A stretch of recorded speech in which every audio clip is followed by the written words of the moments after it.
Batata, ba mama, bandeko wa bolingo, mbote na bino. Boye malamu na lingala motivation. Biloko nyonso ezali temporaire.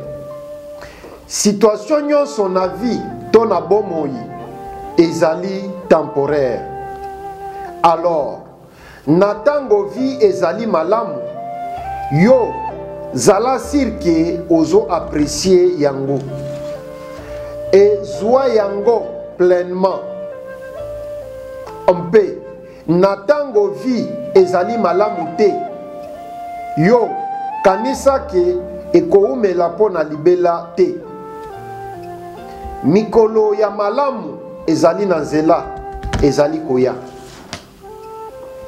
Milobelaka yo moko maloba 5 oyo mikolo nyonso ya liboso nazali le meilleur.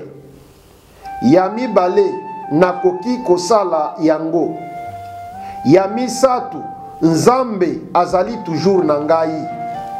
Ya mine nazali molongi. Ya 5 lelo ezali mokolo na ngai.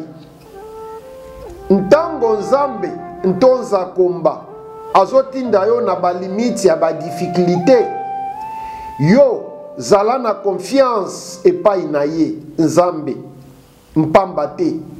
Biloko mibale ekoki kokomela yo, soit ya liboso akoyamba yo ntango ozokweya, soit ya mibale akotangisa yo ndenge ya kopumbwa. Nazali Patrick Chimanga, tata ya mayangani, mwana ya mama Christine Kalanga, mpe tomonani mbala sima. Merci beaucoup, mpe goodbye.